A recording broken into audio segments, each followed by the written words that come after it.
Trauma requires a massive life-threatening event. Wrong.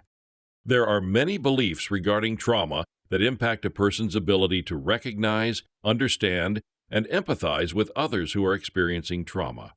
One such belief is that in order for a person to truly be traumatized, that person must experience a monumental, catastrophic event. The implication is that unless a person experiences a horrendous event, they cannot be traumatized. And this is absolutely 100% false. There are two main reasons why this belief is untrue. First, a source of trauma for someone does not necessarily necessitate a one-time, huge event. Cumulative effects over time can also lead to very significant trauma. Examples include continual physical abuse, emotional abuse through active harm, emotional abuse through withdrawal and separation, abuse by misuse of power by authority figures, e.g., workplace or religious figures, and even chaotic, unsafe living conditions.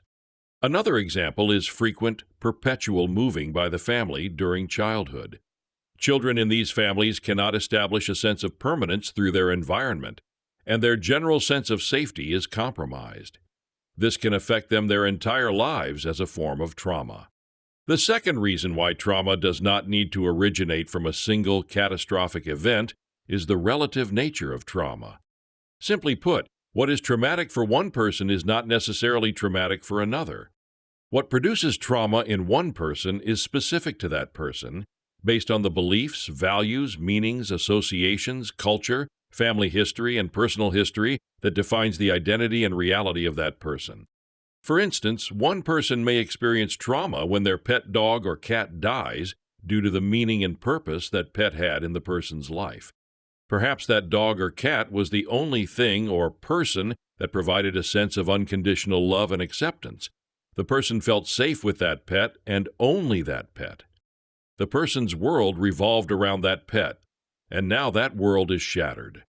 The death of this pet is an incredibly traumatic event for this person. On the other hand, another person has a dog or cat that dies but has many other associations with meaning and purpose and people with whom they feel safe, fulfilled, accepted, and cared for. For this person, the death of their pet is extremely sad, and they grieve, but it isn't a traumatic event. The meaning of the pet in this person's life is not as all-important as defining of their identity and reality. The same principle applies in each situation, case by case, relative to each person. The experience of what is traumatic depends on the person, not on the event. You will recognize whether someone is experiencing or has experienced trauma by their behavior.